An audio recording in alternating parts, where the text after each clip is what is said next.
Hi అండి. Welcome back to my channel Rohini vlogs. First time కనుక మన ఛానల్ చూస్తే ఛానల్ సబ్స్క్రైబ్ చేయండి. ఇది సంక్రాంతి నాడు వీడియో అండి. సంక్రాంతి నాడు అయితే మేము తిరుపతిలో ఉన్నాం కదా! ఫస్ట్ డే అయితే తలనీలాలు తీసుకుని కిందకైతే వచ్చాము. నెక్స్ట్ డే అయితే మళ్ళీ దర్శనానికి అయితే బయలుదేరాము. మాకైతే పైనైతే రూమ్ దొరకలేదు. కిందే రూమ్ దొరికింది. ఆ రోజు నైట్ అయితే మాకు దర్శనము 10:00కి. మార్నింగ్ అంతా ఖాళీగా ఉన్నాం కదా అని చెప్పి మేమైతే సంక్రాంతికి వస్తున్నాం సినిమాకైతే వెళ్ళాము. సినిమా అయితే చాలా బావుంది. ఇంతకీ మీలో ఎంతమంది సంక్రాంతికి వస్తున్నాం సినిమా చూసారా అన్నది కామెంట్ చేయండి. మీకు ఆ సినిమా మీద అభిప్రాయం ఏంటన్నది కూడా కామెంట్ చేయండి. మేమైతే ఇప్పుడు ఈవినింగు పైకైతే వెళ్తున్నాము. జీప్ అయితే మాట్లాడుకొని పైకైతే వెళ్తున్నాము. చూడండి లైటింగ్‌లో సూపర్‌గుంది కదా! మాతో పాటు ఒక 5గురు కూడా ఎక్కారు మా జీప్‌లో. అందరం కలిపైతే పైకైతే వెళ్తున్నాము. చెకింగ్ కోసమైతే జీప్ ఆగింది. మేమైతే చెకింగ్ చేసుకొని ముందుకైతే వచ్చి నుంచున్నాము. జీప్ అయితే ఇంకా రాలేదు. ఇక్కడ అందరూ అయితే ఇలా వెయిట్ చేస్తున్నారు జీపుల కోసం. జీప్ వచ్చింది. మళ్ళీ అయితే వెళ్తున్నాము కొండపైకి. కొండపైకి వెళ్తుంటే చాలా బావుంటుంది కదా! ఎప్పుడు మేము పండగల్లోనే వెళ్తాము. పండగల్లో ఎవరు రారు. ఇంటి దగ్గరే పండగ చేసుకుంటారు అనుకుంటారు గానీ, చాలామంది వచ్చారండి జనాలు. తిరుపతిలో ఇప్పుడు ముక్కోటి ఏకాదశి సందర్భంగా వైకుంఠ ద్వార దర్శనం అయితే ఇస్తున్నారు కదా! ఆ దర్శనానికైతే మేమిప్పుడు వెళ్తున్నాము. ఆల్రెడీ మేము 10 ఇయర్స్ బ్యాక్ అయితే వెళ్ళాము. మళ్ళీ 10 ఇయర్స్ తర్వాత ఇప్పుడైతే దర్శించుకోవడానికైతే పైకి వెళ్తున్నాము. దేవుడి అనుగ్రహం ఉండాలి కదా! మీరెప్పుడు రావాలి, ఎప్పుడు చూడాలి అన్నది కూడాని. మనం వెళ్దామని అన్ని ప్రయత్నాలు చేస్తాం గానీ, చాలామంది వెళ్ళరు, ఆగిపోతారు. ఏదైనా అనుగ్రహం ఉంటేనే కదా మనం వెళ్ళగలము. ఇక్కడ చూడండి ఫ్లవర్స్‌తో భలే డెకరేట్ చేశారు కదా! ఫ్లవర్స్ అయితే చాలా బావున్నాయి. అక్కడక్కడ కూడా లైటింగ్స్ అయితే పెట్టారు. ఇగోండి చిన్న బస్సు అయితే వెళ్ళిపోతుంది. అక్కడక్కడ తిప్పుతారు కదా పైన. లైటింగ్ సూపర్‌గుంది కదా! ఎప్పుడైనా అనుగ్రహం ఉంటేనే వెళ్ళగలము.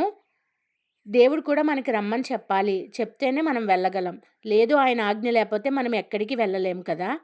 శివుడి ఆజ్ఞ లేనిదే చీమైనా కుట్టదు అంటారు కదా! అలాగే దేవుడు మనల్ని పిలిస్తేనే గాని మనమైతే వెళ్ళలేము. మేమైతే ఇప్పుడు పైకొచ్చాము. దర్శనానికి వెళ్ళాలి కదా! ఈ లోపల ఏవైనా తిందాము అని చెప్పి న్యూడిల్స్ అయితే ఆర్డర్ పెట్టాము. Paneer noodles, gobi noodles 2 order పెట్టాము. ఫస్ట్ అయితే పన్నీర్ నూడిల్స్ వచ్చింది. నేనేమో పన్నీర్ నూడిల్స్ ఆర్డర్ పెట్టాను. టేస్ట్ ఎలా ఉందో చూద్దామని చెప్పి ఇగో తింటున్నాము. టేస్ట్ అయితే మరీ అంత లేదు. ఏదో ఓకే, ఓకే అంతే. అంతేం బాలేదు. ఆయిల్ ఎక్కువగా ఉంది. నేనైతే తింటుంటే మా పాప కూడా వీడియో మధ్యలోకొచ్చింది. తనకైతే గోబీ నూడిల్స్ వచ్చాయి. తను కూడా గోబీ నూడిల్స్ తింటుంది. తనైతే ఫుల్‌గా అయితే తినలేదు. సగం సగమే తింది. తనకైతే నచ్చలేదంట అసల. మేమైతే ఇలాగా టిఫిన్ అయితే ఈ విధంగా అయితే కొంచెం తినేసి వెళ్తున్నాం. మరీ హెవీగా తింటే నడలేం కదా! కొంచెం కొంచెం ప్లేట్ అయితే తినేసాం ఇద్దరముని. ఇది తింటుంటే మా ఆయన ఏదో అంటున్నారు. అందుకే నేను నవ్వాను అటు చూసి. తర్వాత ఒక చాయ్ అయితే తాగారు మా హస్బెండు. ఇక్కడ టీ భలే ఉంటుంది కదా! ఇందులో మీరు టీ లవర్స్ ఎవరున్నారా అన్నది కామెంట్ చేయండి. టీ తాగిన తర్వాత ఒక వ్యాన్ డ్రైవర్‌కైతే అడిగాము. దర్శనంకి ఎక్కడ అని అడిగితే ఆయనైతే అన్నారు 300 ఇవ్వండి తీసుకెళ్ళి ఎక్కడైతే అక్కడ దింపుతానన్నారు. సరే 3 కిలోమీటర్స్ దూరమంట.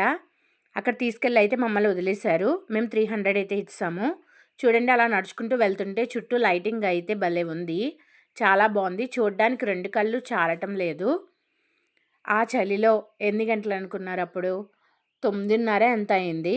చలిలో అలా నడుచుకుంటూ ఎళ్తే భలే ఉంది తిరుపతి. చూడ్డానికైతే 2 కళ్ళు చాలటం లేదు. ఎంత నడిచినా అలా నడవాల్సొస్తుంది. చాలా దూరం నడిచాము. ఈ చెట్లుకి కూడా లైటింగ్ అయితే పెట్టేశారు. అలా నడుచుకుంటూ వెళ్తుంటే కొంచెం దూరం వెళ్ళిన తర్వాత ఈ ఈ వే నుంచి వెళ్ళాలి అన్నారు. అలా నడుచుకుంటూ వెళ్తున్నాము. మేమైతే ఆన్‌లైన్‌లో 300 రూపీస్ టికెట్స్ అయితే చేసుకుందాం అనుకున్నాము. కానీ అమౌంట్ కొట్టిన వెంటనే ఫెయిల్డ్ అని వచ్చింది. వెనక్కైతే అమౌంట్ వచ్చింది. హోమం టికెట్లు ఉన్నాయి అన్నారు. ఇద్దరికి 1600 అంట. సరే దానికైనా చేద్దాం అనుకుంటే దానికి కూడా లిమిటెడే 150 టికెట్లే అంట. వెంటనే 150 టికెట్లు అయిపోయాయి. మాకైతే అవ్వలేదు. ఇలా లోపలికి వస్తుంటే ఇక్కడ పాలైతే ఇస్తున్నారు. ఇదివరకైతే ఏమి ఇచ్చేవారు కాదు. ఇప్పుడైతే పాలు కూడా ఇస్తున్నారు. అందరూ ఇక్కడుండి పాలు తీసుకుని పాలు తాగేసి అయితే వెళ్తున్నారు. మేము కూడా పాలు తీసుకున్నాము. తాగుతున్నాము. దారిలో ఇలా నామాలు పెట్టారు. ఈ నామాల కంటే 10 రూపీస్ అంట. నేను మా పాప అయితే నామాలైతే పెట్టించుకున్నాము. ఇగో పాలు తాగుతూ అలా మాట్లాడుకుంటున్నాము. ఇదివరకైతే నీ చిన్నప్పుడు ఎన్నైతే అన్ని పాలిచ్చేవారు. దర్శనానికి వచ్చినప్పుడల్లా పాలైతే దొరికేవి. అంత చిన్న పిల్లవి ఇప్పుడైతే ఇంత పెద్దదానివి అయిపోయావు అని చెప్పి అలా మాట్లాడుకుంటున్నాము. ఎన్నిసార్లు వచ్చినా మమ్మల్ని అయితే ఎప్పుడూ ఏడిపించలేదు మా పాప అయితే. చక్కగా మేము ముగ్గురం అయితే ఎప్పుడు వచ్చేవాళ్ళము. ఇలా లైన్‌లో నడుచుకుంటూ అలా వెళ్తున్నాము. చాలా దూరం నడిచాము. అలా నడుస్తుంటుంటే చెకింగ్‌లవి అవుతాయి కదా! చెకింగ్‌లవి అన్నీ అయిపోయాయి. రూమ్‌లో అయితే తీసుకెళ్ళి వదిలేశారు. మేము కరెక్ట్‌గా గంటన్నర సేపయితే లోపలైతే వదిలేశారు. ఆ గంటన్నర సేపు లోపలున్నాము. అప్పుడు మాకు మధ్యలో అయితే మేము వెళ్ళిన టైంకైతే ఉప్మా అయితే పెట్టారు. ఉప్మా గానీ, లేదు అంటే కర్డ్ రైసు, సాంబార్ రైసు ఇవి కూడా పెడతారు. మేము వెళ్ళిన టైంకైతే ఉప్మా అయితే పెట్టారు. ఆ ఉప్మా అయితే తీసుకొని తిన్నాము. ఒక గంటన్నర తర్వాత మమ్మల్నయితే లైన్‌లోంచి వదిలేశారు. లోపలికి ఫోన్‌లు అలౌ ఉండదు కాబట్టి నేనైతే వాయిస్ అయితే ఇస్తున్నాను. దర్శనం అయితే ఎంత బాగా జరిగింది అంటే చాలా బాగా జరిగింది. మేము నడుస్తూ వెళ్తున్నప్పుడు మా ముందు ఇద్దరు సాష్టాంగ దండం పెట్టేశారు. అందువల్ల అయితే స్వామివారు పైనుంచి కింద దాకా ఎంత బాగా కనిపించారంటే ఎప్పుడూ తోసేసేవారు. ఈసారి అయితే దర్శనం చాలా జరిగింది. నా లైఫ్‌లో నేనైతే అనుకోలేదు స్వామివారిని ఇలా చూస్తానని చెప్పి. 2 కళ్ళు చాలలేదు చూడ్డానికి. ఇప్పటికీ నా కళ్ళల్లో ఆయనైతే మెదులుతున్నారు. దర్శనం పూర్తి చేసుకుని బయటకొచ్చిన తర్వాత టైం అయితే 1 అయ్యింది కదా! కిందకైతే వెళ్ళడానికి లేదు. మళ్ళీ ఎర్లీ మార్నింగ్ 3 తర్వాత అయితే వదులుతాను అని అన్నారు. లడ్డూలు తీసుకోవడానికైతే వెళ్ళాను. అక్కడ లైన్ అయితే ఎంతుందంటే నార్మల్‌గా లేదు. స్వామివారి ప్రసాదం అయితే ఎంత రుచికరంగా ఉంటుంది కదా! మీలో ఎంతమందికి తిరుపతి లడ్డూ అంటే ఇష్టమా అన్నది కామెంట్ చేయండి. నాకైతే లడ్డూలంటే చాలా ఇష్టం. దర్శనానికి వెళ్ళినప్పుడు ఒక్కొక్కళ్ళకి ఒక్కొక్క టికెట్టు వేశారు కదా! Free token. దానికైతే ఒక్కొక్క లడ్డూ ఇచ్చారు. మేమైతే ఎక్స్‌ట్రా లడ్డూలు కొన్నాము. ఎందుకంటే ఇక్కడికొచ్చిన తర్వాత అందరికీ ప్రసాదం పంచిపెట్టాలి కదా! అందుకనే మేము ఎక్స్‌ట్రా లడ్డూలైతే తీసుకున్నాము. బయటకొచ్చిన తర్వాత లైటింగ్ చూస్తే నార్మల్‌గా లేదు. 2 కళ్ళు చాలటం లేదు. చూడండి ఎంత బాగుందో.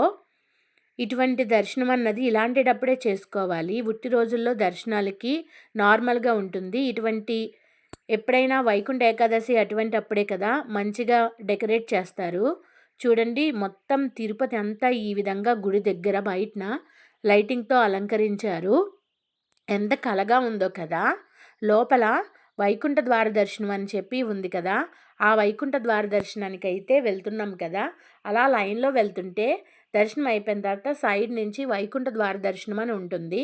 ఒకసారి మీరు ఎప్పుడైనా వెళ్ళినప్పుడు చూడండి అక్కడ హెడ్డింగ్ ఉంటుంది. అక్కడ రాసి ఉంటుంది చూడండి. ఆ లోపల నుంచి అలా బయటికి వచ్చి అలా హుండీ దగ్గరికైతే వస్తాము. ఇప్పుడు గుడిలోంచి ఇంత ఇంత లోపలికున్నదా అని చెప్పి ఇలాంటప్పుడు వెళ్ళినప్పుడే మనకి తెలుస్తుంది. ఉట్టి రోజుల్లో అయితే ఆ ద్వార దర్శనం ఉండదు కదా! వైకుంఠ ద్వార దర్శనము. చాలామంది ఇక్కడే అలా పడుకుని ఉన్నారు చలి వల్ల. కిందకైతే వెళ్ళడానికి లేదు. రూమ్స్ కూడా ఎక్కువగా ఇవ్వలేదు కదా ఆన్‌లైన్‌లో. రూమ్స్ లేక చాలామంది అక్కడే అలా పడుకునున్నారు. ఇంత టైం అయినా చాలామంది సేవకులు అటు ఇటు తిరుగుతూ సేవలైతే చేస్తున్నారు. ఇదిగోండి ఇక్కడ పుష్కరిణి ఉంటుంది కదా! ఈ పుష్కరిణి చూడ్డానికైతే ముందుకైతే వెళ్తున్నాను. ఈ పుష్కరిణిలో ఎప్పుడైనా స్నానం చేశారా లేదా అన్నది కూడా కామెంట్ చేయండి.